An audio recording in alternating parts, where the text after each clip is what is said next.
भगवद गीता ध्यान योग। 5वें अध्याय के अंत में श्री कृष्ण संक्षिप्त रूप में अष्टांग योग पद्धति का वर्णन करते हैं। इस पद्धति में योगी को कठोर अनुशासित तथा एकाग्रचित होकर तपस्या करनी होती है। आजकल विश्व भर में लाखों लोग इस पथ के कुछ अंगों, प्रमुखतः हठ योग एवं प्राणायाम का पालन करते हैं, जिससे उन्हें शारीरिक एवं भावनात्मक लाभ प्राप्त होते हैं। इस अध्याय में विस्तार पूर्वक अष्टांग योगी के मार्ग का वर्णन किया जा रहा है। वस्तुतः 8 अंगों से युक्त इस पद्धति की चर्चा द्वारा श्री कृष्ण ये स्थापित करना चाहते हैं कि आत्म साक्षात्कार तथा आध्यात्मिक पूर्णता प्राप्ति करने के लिए यह पद्धति अव्यावहारिक है। प्रलोभनों तथा भटकाने के साधनों से भरे युग में भक्ति योग ही आत्म साक्षात्कार का सबसे सरल एवं सर्वोच्च मार्ग है। बंधुरात्मात्मनस्तस्य येनात्मैवात्मना जितः अनात्मनस्तु शत्रुत्वे वर्तेतात्मैव शत्रुवत्।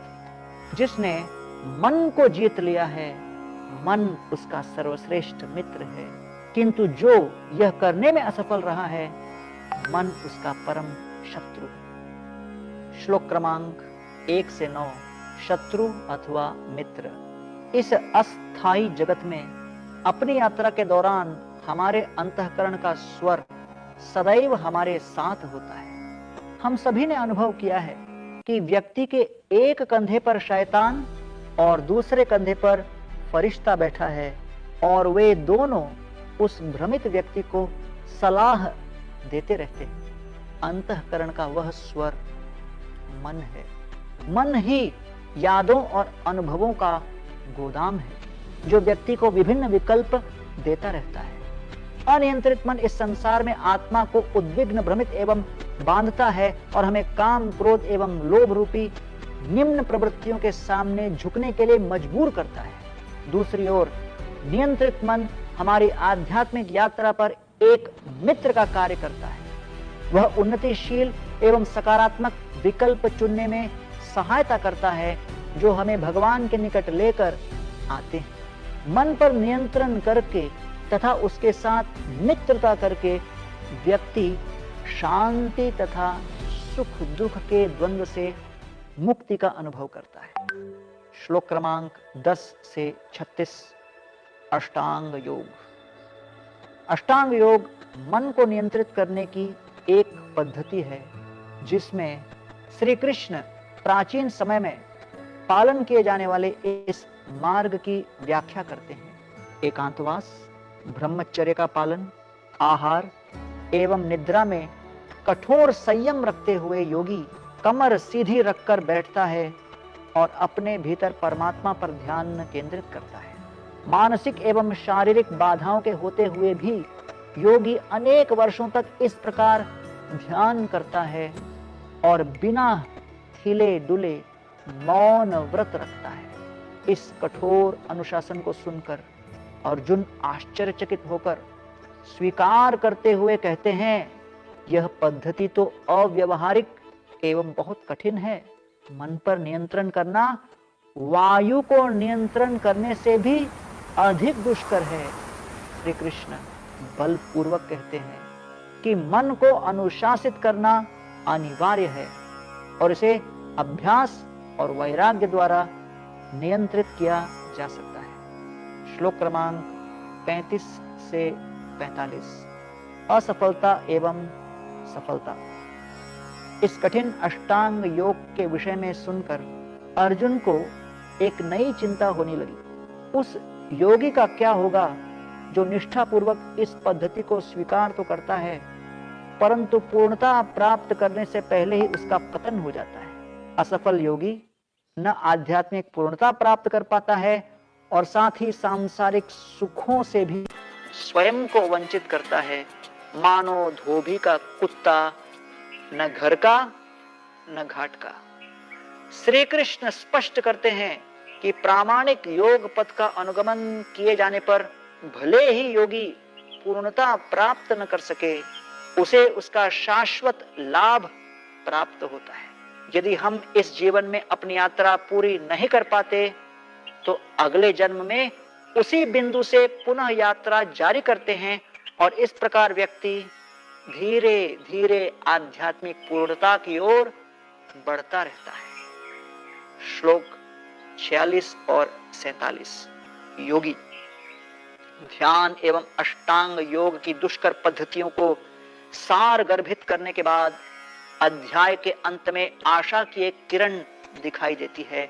श्री कृष्ण पुष्टि करते हैं कि सदा सर्वदा भगवान का स्मरण ही समस्त योग पद्धतियों की पूर्णता तथा उनका लक्ष्य है। यद्यपि सभी योग पद्धतियां लाभदायक हैं, तथापि सबसे सरल, सबसे प्रभावशाली एवं महत्वपूर्ण मार्ग भक्ति योग है। इस युग में भक्ति योग का पालन मंत्र ध्यान अथवा भगवान के नामों के कीर्तन, हरे कृष्ण कृष्ण कृष्ण हरे हरे, हरे राम राम राम हरे हरे द्वारा किया जा सकता है। इस पद्धति द्वारा किसी भी पृष्ठभूमि से आया कोई भी व्यक्ति आध्यात्मिक पूर्णता प्राप्त करके इस अध्याय तथा अन्यत्र बताए गए सभी लाभ प्राप्त कर सकता है। योगिनाम अपि सर्वेषां मद्गतेनंतरात्मना श्रद्धावान भजते यो माम समे युक्त तमो मतः। समस्त योगियों में जो योगी दृढ़ श्रद्धा के साथ सदैव मुझ में वास करता है, अपने अंतःकरण में मेरा चिंतन करता है और मेरी दिव्य प्रेममयी सेवा में रत रहता है, वह योग में अत्यंत घनिष्ठता पूर्वक मुझसे जुड़ा है। मेरा मत है कि वह समस्त योगियों में सर्वश्रेष्ठ योगी है।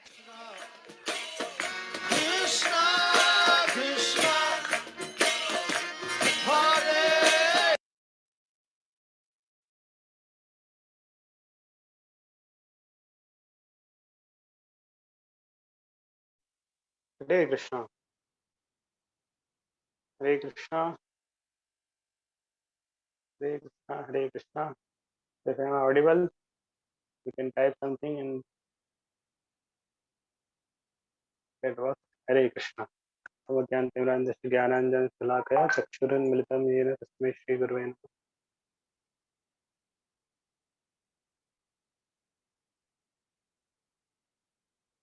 हरे कृष्णा। तो भगवद गीता अध्याय 6 से हम चर्चा कर रहे हैं पिछले कुछ दिनों से, और वो चर्चा हमारी माइंड के ऊपर आके अटकी हुई है।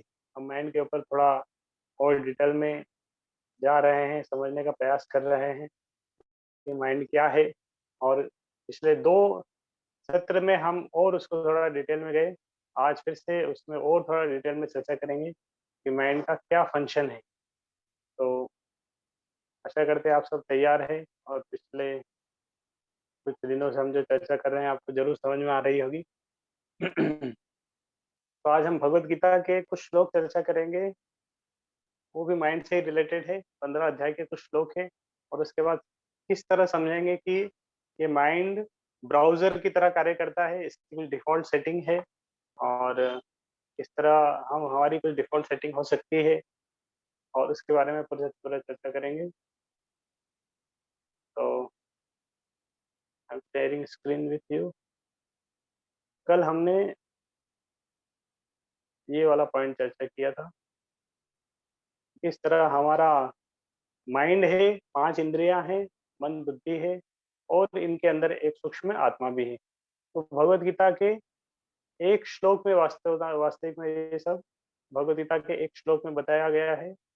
भगवत गीता का ये श्लोक है 15वें अध्याय का 15वें अध्याय का 7, 8 और 9।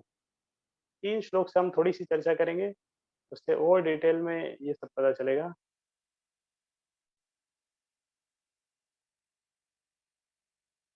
भगवत गीता अध्याय 15 में एक श्लोक है। इस तरह हम बोलते हैं कि हम शरीर नहीं आत्मा है, आत्मा भगवान का एक अंश है। तो बोल सकता है कहाँ लिखा है इस तरह, कहीं बताओ भगवत गीता में कहीं लिखा है? तो भगवत गीता में लिखा है, इस श्लोक में लिखा है 15 अध्याय में तो भगवान ये श्लोक में बोल रहे हैं, ममेवांशो जीवलोके जीवभूतः सनातन मनः षष्ठानि इंद्रियाणि प्रकृति स्थानि कर्षति। तो यहाँ बोले ममेव अंशो जीवलोक, ये जो जीव है, जो आत्मा है, वो क्या है? ममेव अंशो, मेरा अंश है। मेरा अंश है, part and parcel of Krishna. जीव भूतः सनातन, और उसका स्वभाव क्या है? सनातन है, वो शाश्वत है। जीव भूत, अभी बद्ध जीव है अभी वर्तमान स्थिति में, और वर्तमान स्थिति उसकी किस तरह है? मनः षष्ठानि इंद्रियाणि, एक मन आया यहाँ पे शब्द। तो कितनी इंद्रियां बताई भगवान ने? षष्ठानि इंद्रियाणि। तो 6 इंद्रियां कौन कौन सी है? 6 इंद्रियां, हाँ शायद कल या परसों में बताया था कि इंद्रियों के बारे में बोल सकते हैं कि 5 इंद्रियां हैं, 6 इंद्रियां या 11 इंद्रियां। कोई बोले 5 इंद्रियां तो 5 ज्ञान इंद्रिया, कोई बोले 6 इंद्रिया, यस 6 इंद्रिया है, 5 ज्ञान इंद्रिया, एक मन। और अगर 11 इंद्रिय के बारे में बोलेंगे तो 5 ज्ञान इंद्रिया, 5 कर्म इंद्रिया और एक मन, तो ये 11 इंद्रिया होगी। तो वहां यहाँ भगवान ने बोले मनः, मन को मिला के, षष्ठानि इंद्रियाणि, 6 इंद्रियों के साथ, एक किसके बारे में बता रहे हैं? जीव के बारे में, आत्मा के बारे में। उसकी क्या स्थिति है? मनः षष्ठानि इंद्रियाणि प्रकृति स्थानी कर्षति। इसका ट्रांसलेशन है, इस बद्ध जगत में सारे जीव मेरे शाश्वत अंश है। भगवान ने बोला कि जीव जो है कौन है? मेरा अंश है। लेकिन बद्ध जीव होने के कारण 6 इंद्रियों के साथ वो क्या कर रहा है? घोर संघर्ष कर रहा है। संघर्ष है हमारा, इंद्रियों के साथ संघर्ष होता है। 6 इंद्रिया में मन भी आ गई, मन और 5 इंद्रिया, हमेशा एक संघर्ष चलता है आंखों के साथ। मन कुछ करना चाह रहा है, इंटेलिजेंस के साथ मन कुछ करना चाह रहा है, कभी उसको रोका जाता है, कभी नहीं रोका जाता है, कभी हम चाहते हैं, हमेशा एक स्ट्रगल चल रहा है। हमेशा तो ये कोई स्ट्रगल, ऐसा नहीं कि हम बोल रहे हैं मेरे साथ है, सभी के साथ है। तो भगवान भगवत गीता में बोला है कि 6 इंद्रियों के साथ इस तरह घोर संघर्ष कर रहा है। कौन? हर जीव। और इस संघर्ष में कौन भी शामिल है? इसमें मन भी सम्मिलित है। जो हमारा माइंड है वही संघर्ष का एक पार्ट है। मनः षष्ठानि इंद्रियाणि प्रकृति स्थानि कर्षति।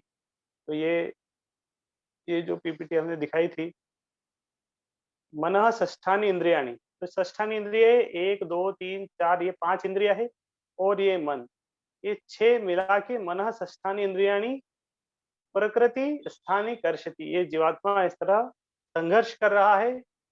और कुछ श्लोक में बताया गया उसको और डिटेल में। इस तरह संघर्ष करते करते क्या होता है? उसके बाद वाला श्लोक, नेक्स्ट श्लोक।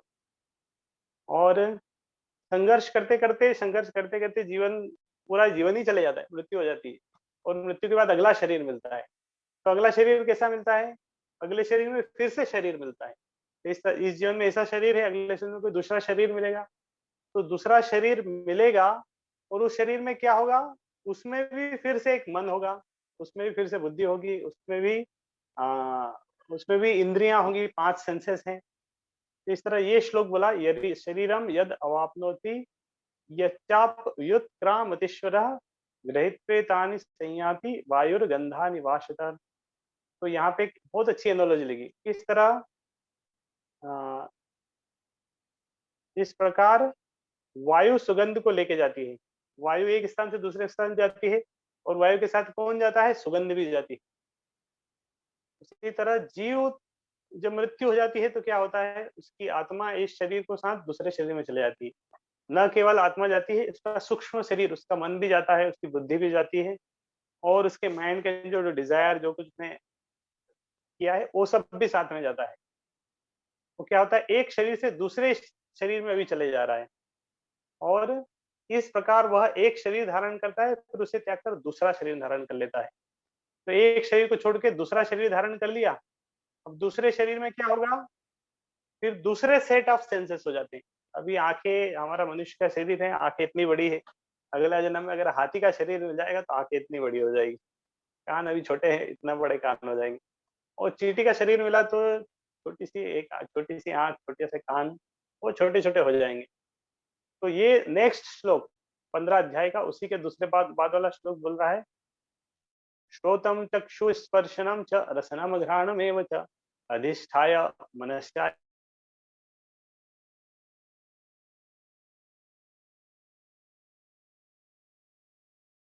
शरीर मिला, दूसरा स्थूल शरीर धारण करके जीव विशेष प्रकार का, अभी इन सेंसेस चेंज हो रहे हैं।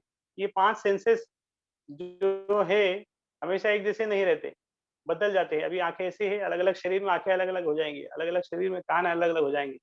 हाँ, नाक अलग हो जाएगी, जिह्वा अलग हो जाएगी, स्किन अलग हो जाएगी, लेकिन फिर भी सेंसेस तो रहेंगे और मन भी रहेगा। तो ये जो स्ट्रक्चर है हर जीव के अंदर, शरीर ऐसा नहीं है मनुष्य के लिए ये लागू हो रहा है, ये सारे जीव के लिए लागू हो रहा है। और सेट ऑफ सेंसेस चेंज हो जाता है, माइंड तो वही रहता है, सेट सेंसेस चेंज हो जाता है। और लेट्स कम टू वर्स।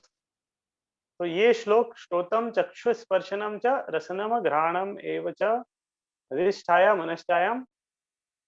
तो उसके बाद क्या होता है, नया शरीर मिला, हाँ, उसके अंदर भी आ, आंख है, कान है, जीभ है, नाक है, स्पर्श है, इस तरह इंद्रियां उस शरीर में भी है।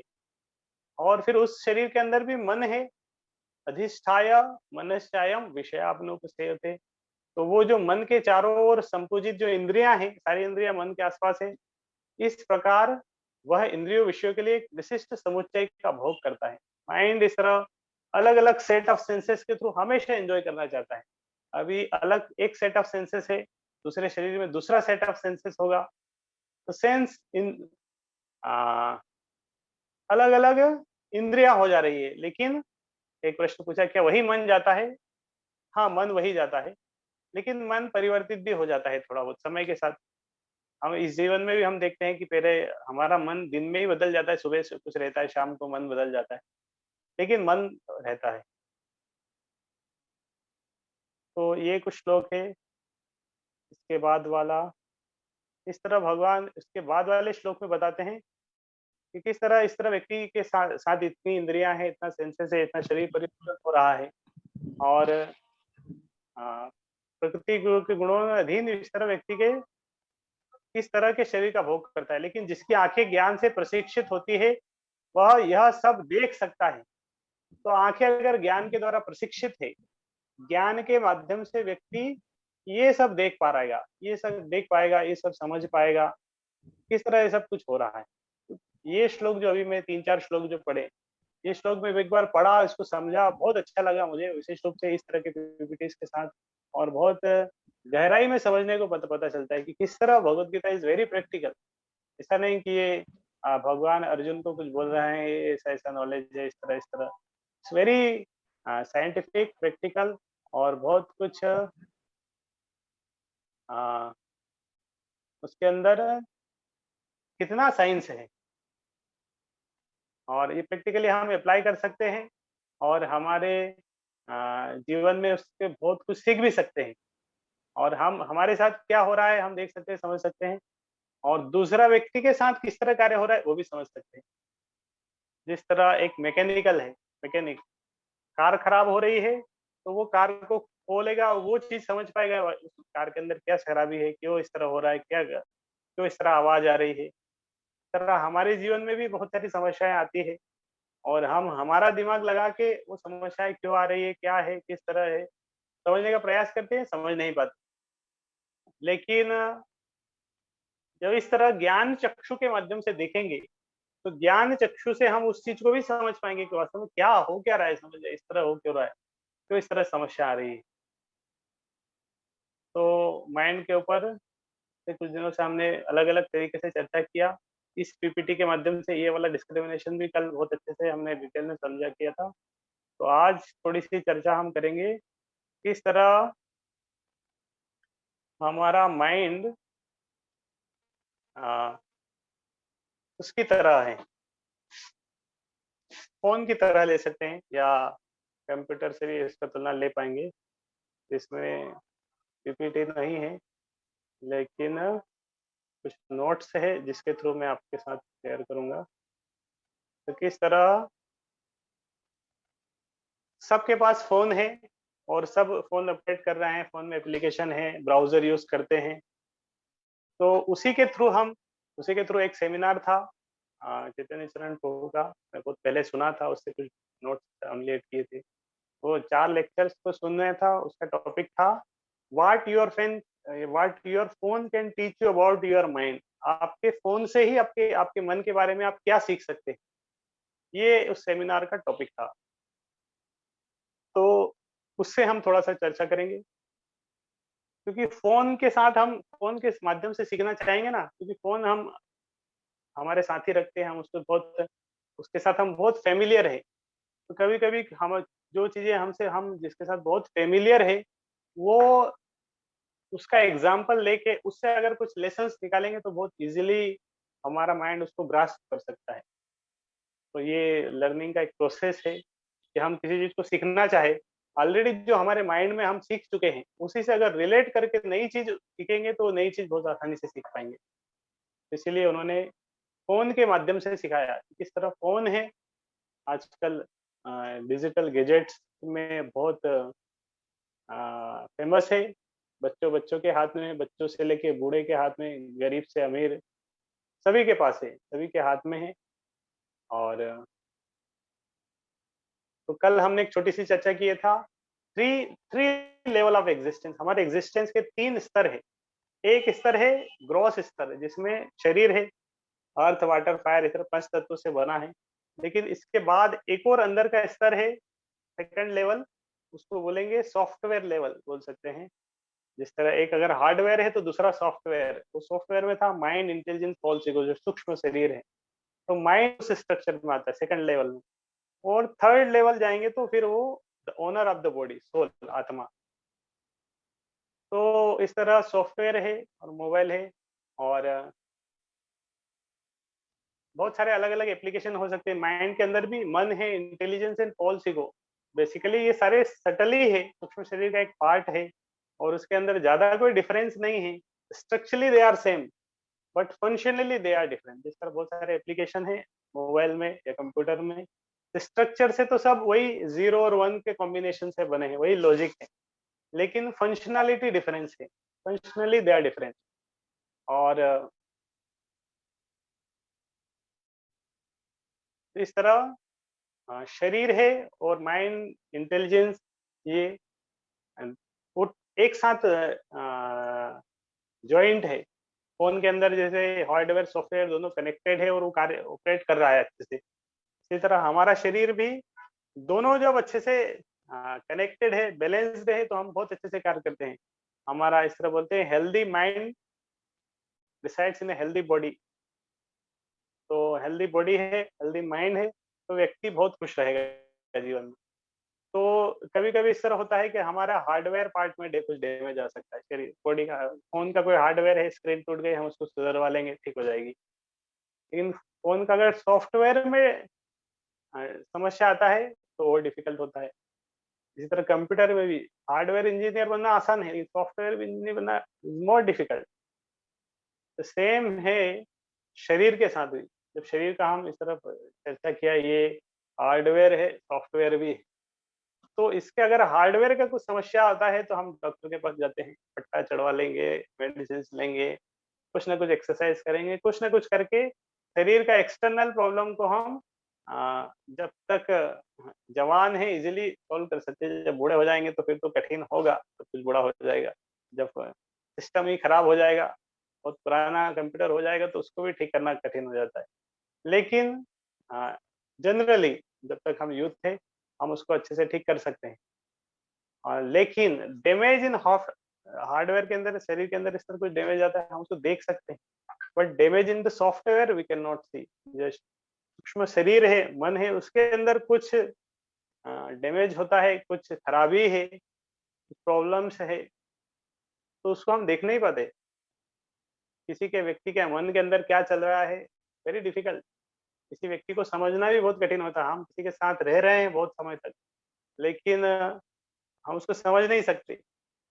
इस तरह आज का जो एक मैसेज आया था आप सभी के पास, मैसेज में आपने देखा होगा कि एक एक आइसबर्ग का फोटो था।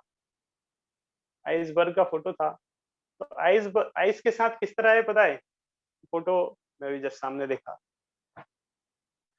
तो इस तरह फोटो, आ, ये फोटो के पास आया होगा मैसेज में।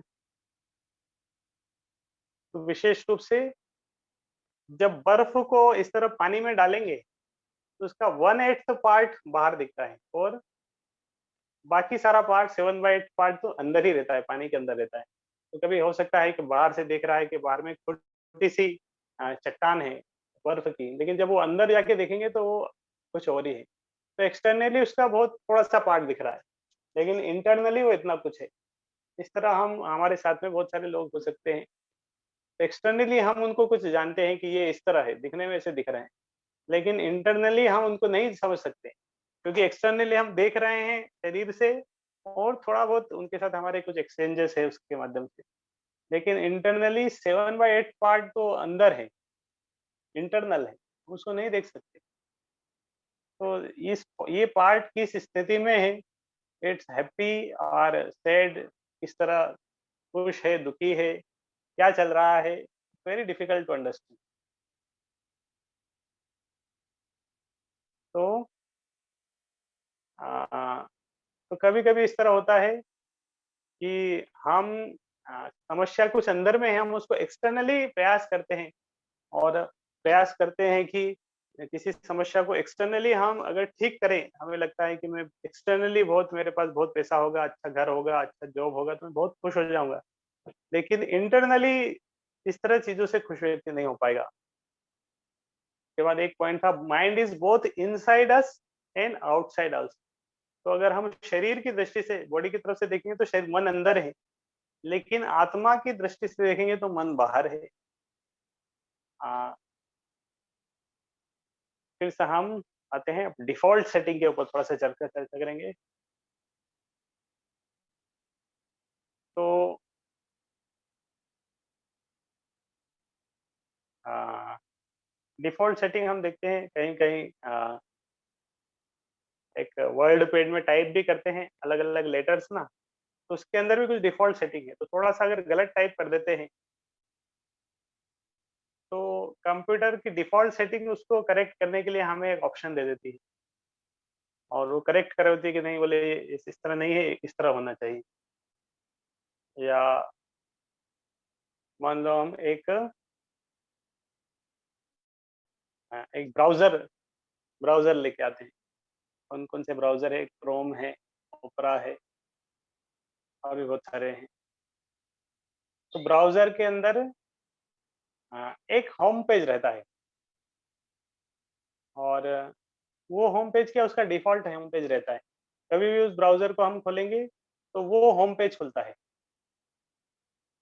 और इसी तरह इस तरह क्या है, वो उसका डिफ़ॉल्ट होम पेज है। कभी भी कुछ नहीं होगा तो उस ब्राउज़र का वही होम पेज खुलेगा और उस होम पेज में जो कुछ कुछ फंक्शनैलिटी है, कुछ वीडियोज़ हैं, सर्च है, न्यूज़ है, वो कुछ अपना दिखाएगा।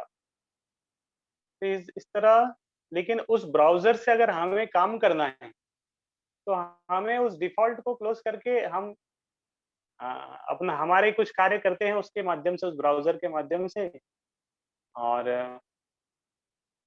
फिर जब नया टैब खोलते हैं तो फिर से वही अपना ब्राउज़र अपना वो करके शुरू हो जाता है। तो इससे एक लेसन निकल के आता है कि हमारा माइंड में भी इस तरह का कुछ डिफ़ॉल्ट सेटिंग्स है। हम कुछ नहीं करना चाहते तो हमारा माइंड कुछ करेगा। मान लो कल संडे है, कल संडे जनरली तो हमारा दिन का से जब लॉकडाउन नहीं रहता है तो शेड्यूल रहता है कि माइंड के अंदर डिफ़ॉल्ट सेटिंग है, चलो सुबह उठ गया, ये करना है, वो करना है, कॉलेज जाना है, ये पढ़ाई करना है, जॉब पे जाना है। इस तरह चलता रहता है। लेकिन संडे फ्री है, तो संडे कौन से थॉट्स आएँगे माइंड्स के अंदर जो डिफ़ॉल्ट है। चलो मैच देखते हैं, चलो आज मूवी देखते हैं, या कोई क्रिकेट का ज़्यादा प्रेमी है तो क्रिकेट बाहर खेलने चले जाएगा, पूरे दिन क्रिकेट ही खेलता रहेगा। और कहीं टीवी देखता रहेगा, तो यूट्यूब में वीडियो देखते रहेगा, फेसबुक, व्हाट्सएप ही चलाता रहेगा, या कुछ सीरियल्स ही चलते रहेंगे तो सीरियल देखते रहेंगे। अरे कुछ ना कुछ हर व्यक्ति का कुछ ना कुछ रहेगा। कोई पबजी खेलने में वो हो जाता है, वो लग जाता है तो पबजी खेलते रहेगा दिन भर। तो ये सब क्या है, ये माइंड्स का डिफ़ॉल्ट है। मान लो हमारे पास जब भी फ्री रहता है तो हम वो डिफ़ॉल्ट, अपने आप हमारा माइंड उस डिफ़ॉल्ट उसमें लेके आ जाता है। चलो आज कुछ नहीं है, ठीक है चलो ये करते हैं। और इसी तरह और बहुत सारे इस तरह हो सकते हैं। इस तरह बोलते हैं कि home page of our mind's browser is object of our greatest attachment. तो ये मैं टाइप करके लिख दिया आप सबके सामने। Home page of our mind's browser is object of our greatest attachment. तो हमारा माइंड क्या किसको ब्राउज करता है? ब्राउजर मतलब वो उसको इसके बारे में सोचता है, विचार कर रहा है, उसके ऊपर चिंतन कर रहा है, वही उसके ऊपर उसमें वो चलता रहता है। तो क्या रहेगा जिसके साथ वो अटैच्ड है। तो I hope you are agree with this point.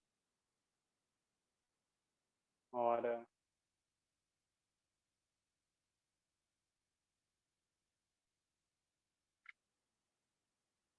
धीरे धीरे हम आगे बढ़ेंगे।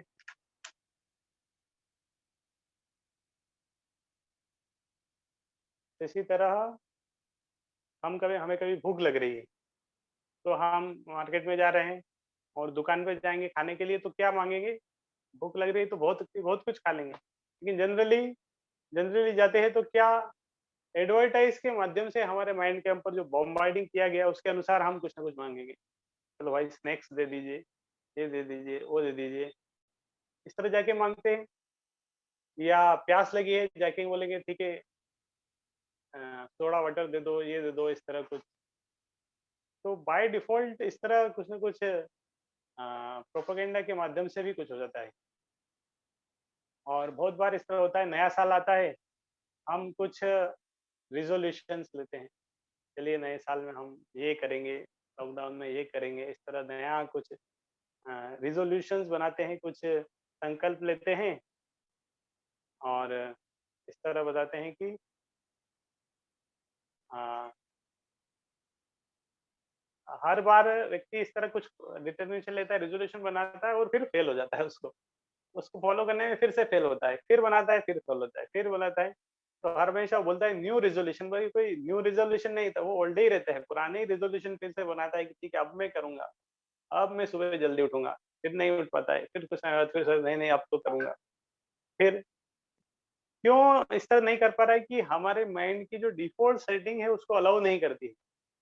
हम उसकी सेटिंग चेंज करना चाहते हैं इस तरह कुछ नया रिज़ॉल्यूशंस लेके, लेकिन हमारे माइंड की जो डिफ़ॉल्ट सेटिंग है उसको अलाउ नहीं करती है। हम इस तरह कुछ करते हैं, माइंड उसको अगेंस्ट करता है, नहीं नहीं ये तो गलत कर रहे हो, ऐसा नहीं करना चाहिए। तो हम 2-4 दिन प्रयास करते हैं, फिर से फेल हो जाते हैं, क्योंकि हमारे माइंड की डिफ़ॉल्ट सेटिंग कुछ अलग ही सेटिंग है। तो वो डिफ़ॉल्ट सेटिंग में बार-बार चल जाना चाहता है। हम उस सेटिंग को चेंज करने का प्रयास करते हैं, 2-4-6 दिन मेहनत करते हैं बहुत, लेकिन जहाँ हम थोड़ा-सा मेहनत छोड़ देते हैं, फिर से वो माइंड हमें पुरानी सेटिंग में लेके चले जाते हैं, पुराने अ, टाइम में लेके चले जाते हैं, पुरानी कंडीशनिंग में लेके चले जाता है। जिस तरह एक फ्लोर है, घर में एक फ्लोर हो सकती है और फ्लोर का एक इंक्लिनेशन रहता है और उसके अंदर जब पानी डाल देते हैं, तो पानी किस दिशा में जाएगा? जिधर उसका इंक्लिनेशन है उसी तरफ वो पानी चले जाएगा, एक जगह इकट्ठा हो जाएगा, जहाँ इंक्लिनेशन उस फ्लोर का इंक्लिनेशन है। अगर इंक्लिनेशन नहीं होगा तो हमें वाइपर से खींचना पड़ता है कभी-कभी। वाइपर से खींच के उसको एक तरफ लेके जाना पड़ता है, जहाँ पे कभी फ्लोर को धोते हैं, तो पानी डाल देते हैं, फिर वाइपर चलाना पड़ता है अगर उसमें इंक्लिनेशन नहीं है तो। तो वाइपर से पानी को हटाना पड़ता है और अगर इंक्लिनेशन है तो अपने आप वो पानी चले जाएगा एक दिशा में। और इसी तरह माइंड के अंदर भी इस तरह है, माइंड हैज़ ए इंक्लिनेशन, अलग-अलग चीज़ों के लिए माइंड का एक इंक्लिनेशन है और उस इंक्लिनेशन के अनुसार ही हमारे थॉट्स उस पर्टिकुलर डायरेक्शन में फ्लो होते हैं। और इस तरह इट कैन बी चेंजेबल, और इस तरह नहीं कि अगर अब माइंड ऐसा है, इसकी तो डिफ़ॉल्ट सेटिंग है तो छोड़ दो, अब हम कुछ नहीं कर सकते, कुछ होगा ही नहीं, छोड़ दो। नहीं, अगर उसपे प्रयास करेंगे तो हम उसको चेंज कर सकते हैं। जिस तरह हमारा ब्राउज़र है, उसकी कुछ डिफ़ॉल्ट सेटिंग है, लेकिन हम सेटिंग में जाएँगे और उस डिफ़ॉल्ट सेटिंग को चेंज कर सकते हैं। हम हमारा होम पेज सिलेक्ट कर सकते हैं कि हमारा जो हमारी कोई पर्टिकुलर वेबसाइट है, हम उसको डाल के ये होम पेज बना लेंगे कि दिस ये हमारा होम पेज होना चाहिए। इस तरह हमारे मोबाइल में भी बहुत सारी सेटिंग्स है, तो हम जरूरी नहीं हमें उस सेटिंग्स के अनुसार ही चलना पड़ेगा। हम जाके सेटिंग्स को चेंज भी कर सकते हैं, जिस तरह हम चाहेंगे उस सेटिंग को रखेंगे। इस तरह मैं अपने मोबाइल में सेटिंग करके रखा हूँ कि किसी भी एप्लीकेशन का कोई नोटिफिकेशन नहीं आता है, केवल कॉल और मैसेज आता है। बाकी कोई नोटिफिकेशन नहीं आता है, जब जरूरत पड़ती है खुद ही देख लेते हैं, नहीं तो दिन भर वो अ, आवाज ही करता रहेगा। हर समय उसके कुछ ना कुछ नोटिफिकेशन आएगा, तो कोई नोटिफिकेशन नहीं, तो हमारे ऊपर है हम उसको किस तरह सेटिंग में रखना चाहते हैं।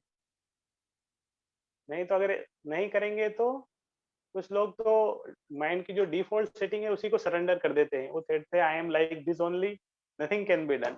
हम ऐसे ही हैं, अब कुछ नहीं हो सकता, हम चेंज नहीं हो सकते, we can not change ourself. तो कुछ लोगों का इस तरह मेंटेलिटी होता है। और तो रिसेट कर सकते हैं। हाँ, और कुछ कुछ इस तरह भी होती है जो रिसेट नहीं कर सकते। इस तरह बहुत सारे एप्लीकेशंस हैं बाय डिफॉल्ट सेल फोन में आ रहे हैं, और कुछ सेटिंग आती है तो उसको हम अनइंस्टॉल नहीं कर सकते, लेकिन उसके उसके साथ रहना ही पड़ेगा, उसको हम हटा नहीं सकते। लेकिन फिर भी हम उसके नोटिफिकेशन को ऑफ कर सकते हैं। अगर उससे हमें कुछ परेशानी हो रही है तो हम डिसेबल कर सकते हैं, उसकी नोटिफिकेशन को ऑफ कर सकते हैं, अगर हम उसको अनइंस्टॉल नहीं कर पाएंगे तो। इस तरह भी कुछ है कि किसी को हम परमानेंटली हटा सकते हैं, कुछ को नहीं हटा पाएंगे, फिर भी कुछ ना कुछ रिस्ट्रिक्शंस हम कर सकते हैं, ताकि वो सेटिंग, माइंड की जो पर्टिकुलर सेटिंग है, हमारा समय बर्बाद ना करे, हमें अफेक्ट ना करे। और we have to accept that is our. तो पहले हमें एक्सेप्ट करना पड़ेगा हम कहाँ पर है, किस स्थिति में, हमारी सेटिंग किस प्रकार है, and then we have to start ourselves to become। और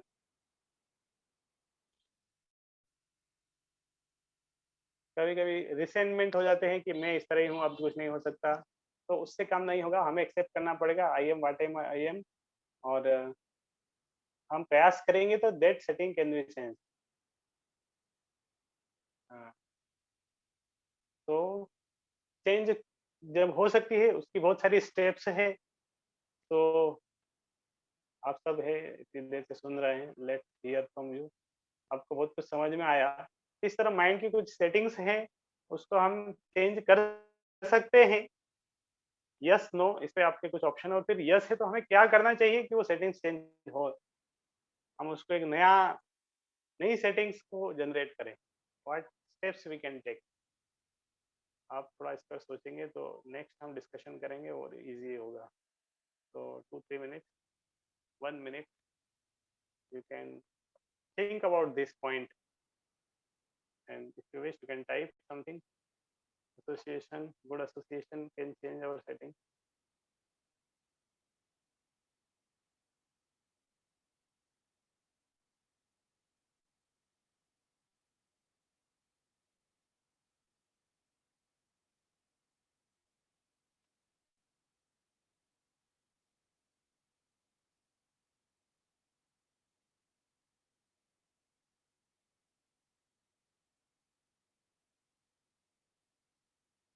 हरे कृष्णा। ओके, तो आप सोच रहे हैं जरूर इसके ऊपर ABCD एसोसिएशन ऑफ डिवोटी अलग अलग कुछ है, तो हमारे पास समय भी कम है। हम 5 मिनट में नेक्स्ट डिस्कशन जो इसका सॉल्यूशन पार्ट है उसके ऊपर डिस्कस करके इस सेशन को एंड करते हैं। तो सॉल्यूशन पार्ट पे डिस्कशन कर रहे हैं। तो इस तरह ब्राउजर का डिफॉल्ट कुछ पेज है, जब हमें अगर वो डिफॉल्ट पेज खुल रहा है, हमें उसको पसंद नहीं है, तो हम उसको क्लोज कर सकते हैं। और कभी कभी कुछ चीज अगर हमें मैकेनिकली करनी पड़ेगी थोड़ी देर हमारे माइंड के साथ वॉलेंटरली, तो बार बार इस तरह करेंगे, doing doing things again and again, तो वो माइंड की सेटिंग चेंज होके धीरे धीरे वो माइंड की सेटिंग बन जाएगी। और धीरे धीरे माइंड का प्यूरिफिकेशन भी is also one part. Mind purify करना पड़ेगा, एसोसिएशन चेंज करना पड़ेगा, and we have to practice on our mind. और when we do something repeatedly, then it becomes like a pattern in our mind. हमारा mind किसी चीज के pattern के ऊपर काम करता है, कोई चीज रिपीटेडली हम करते हैं ना, फिर वो माइंड का पैटर्न बन जाता है, and gradually setting of mind will change. Mind उस न्यू पैटर्न को एक्सेप्ट करेगा, और right option then one becomes the default option, और फिर धीरे धीरे वही जो पैटर्न अभी बना है वो डिफॉल्ट सेटिंग में आ जाएगा। It will take time but we have to work. धीरे धीरे अगर हम उस पर काम करेंगे तो ये नई हैबिट जनरेट होती है, इस तरह इसको बोलते हैं न्यू हैबिट जनरेशन। नई हैबिट को हम प्रैक्टिस करेंगे बार बार, कॉन्शियसली सिर्फ कुछ समय के लिए प्रैक्टिस करनी पड़ेगी। जब पैटर्न ऑफ माइंड, धीरे धीरे माइंड जब उस पैटर्न को एक्सेप्ट करेगा, then it will come into our habit. और माइंड्स डिफॉल्ट, अगर हमारे माइंड की डिफॉल्ट सेटिंग धीरे धीरे अच्छी सेटिंग्स हो जाएगी, then mind will become our friend. Chanting is one of the way to purify the mind, it will help. So we have to observe where our mind is going, then we can address it specifically, और change is happening, धीरे धीरे change होता है। और finally और भी कुछ important point है,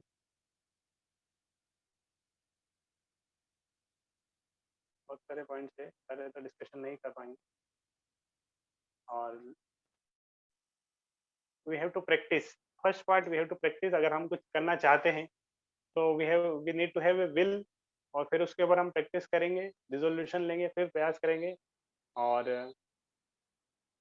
जिस तरह कभी कभी हमारे जो फोन की बैटरी है वो कम हो जाती है, और किसी कारणवश फोन की बैटरी कम है, आप मार्केट में हैं, आप इमीडिएटली उसको चार्ज नहीं कर पाएंगे, तो आप क्या करते हैं, उसके एप्लीकेशंस, ज़्यादा एप्लीकेशन यूज़ नहीं करते हैं, और मिनिमम बैटरी में प्रयास करते हैं, और कैमरा ऑफ कर देते हैं, और कुछ इस तरह के एप्लीकेशन जो ज़्यादा बैटरीज को वो कर रहे हैं उसको ऑफ कर देंगे, वी विल नॉट यूज। तो इसी तरह हमारा माइंड के अंदर भी, माइंड के अंदर क्या है, बहुत सारे डिजायर्स है, वरीज है, चिंताएं हैं, और इस तरह की बोल सकते हैं कि एनर्जी को खींचने वाली, जिस तरह फोन के अंदर एक बैटरी है, उस बैटरी की जो एनर्जी है, अलग अलग एप्लीकेशन उस एनर्जी को ले रहे हैं, उस फोन की बैटरी की। और कुछ इस तरह के एप्लीकेशन है जिससे हमारा कोई लेना देना ही नहीं है, और वो जबरदस्ती रोज हमारे फोन की बहुत सारी बैटरी उपयोग कर लेगी। तो क्या करना चाहिए, इस तरह के एप्लीकेशन रखने की क्या जरूरत है, उसको अनइंस्टॉल कर दो। अनइंस्टॉल नहीं कर पा रहे, डिसेबल करके रखो उसके फंक्शनलिटी, एटलीस्ट वो हमारी बैटरी को, नहीं तो ऑलरेडी उस एप्लीकेशन का हमारे जीवन में कोई काम ही नहीं है, हम उसको जबरदस्ती इंस्टॉल करके रख रखे हैं, और वो हमारी एनर्जीज को लिए जा रहा है। उसी तरह हमारे माइंड में भी बहुत सारी डिजायर्स है, वरीज है, चिंताएं, बहुत सारे हेडेक हम ले लेते हैं, और वो हमारी एनर्जी को, माइंड की एनर्जी भी कुछ होगी, जिस तरह शरीर की एनर्जी काम करने में चली जाती, कम हो जाती, थक जाता है, तो माइंड की भी कुछ एनर्जी, माइंड की एनर्जी को भी वो इस तरह की डिजायर्स, कुछ बहुत सारी चीजें हैं जो माइंड की एनर्जी को खींचते हैं। तो बोलते हैं worry is background energy drainer है, वो एनर्जी को कम करते हैं। Energy drainer thoughts, emotions, habit, इस तरह हमारे फोन की बैटरी को लेते हैं। तो इसके ऊपर भी बहुत सारे डिस्कशन है, तो we should work on it, उनको रोकना पड़ेगा। हमारी मसल्स और muscle power is limited, finite, तो जब हमारी मसल पावर लिमिटेड है, we should not waste our will power on unnecessary battles. तो जहाँ जरूरत नहीं है उस पर, उधर हमारी एनर्जी को नहीं लगाना चाहिए। तो बोलते हैं कि one can not fight many battles together, एक साथ बहुत सारे युद्ध नहीं कर सकते, एट टाइम वन, एक युद्ध कर सकते हैं। तरह हम बहुत सारे युद्ध एक साथ करने जाएंगे तो हार जाते हैं। बहुत सारे रिजोल्यूशन ले लेते हैं, 10-10, 20-20, 50-50, और एक साथ इतना, इस सारे बैटल्स एक साथ माइंड के साथ युद्ध करने जाएंगे, कुछ नहीं होगा। देयर इज नीड टू, एक जगह युद्ध कर लो, जीत लो, दूसरी जगह फिर युद्ध करने जाओ, तीसरी जगह युद्ध करने जाओ। तो हमें बुद्धिमानी के साथ करना पड़ेगा। एंड इसी तरह हमें हमारा समय कहाँ जा रहा है, कहाँ हमारी एनर्जी जा रही है, we need to some adjustment. और माइंड को उस तरह डिस्ट्रैक्शंस, जो माइंड के लिए जो डिस्ट्रैक्शंस है, जो उसको एनर्जी ड्रेनर की तरह कार्य कर रहे हैं, उसको आइडेंटिफाई करना पड़ेगा। Then we need to put a regulation, उसके ऊपर एक रेगुलेटर फिक्स करना पड़ेगा, जिस तरह उसको रेगुलेट करे। ऐसा नहीं कि हमेशा ही उसको ओपन करके रखें, जिस तरह गैस में एक रेगुलेटर रहता है, इस तरह हमारे माइंड के साथ में अगर if we will have regulations, discipline, then it will help. तरह और भी बहुत सारे हैं, हमारे पास समय नहीं है, तो ये डिस्कशन हम यही एंड करते हैं। किसी को ज़्यादा ज़रूरत है तो ये मैं नोट्स आपको सेंड कर दूंगा। कुछ कुछ पढ़ेंगे तो ज़रूर और भी कुछ समझ में आएगा। हरे कृष्ण।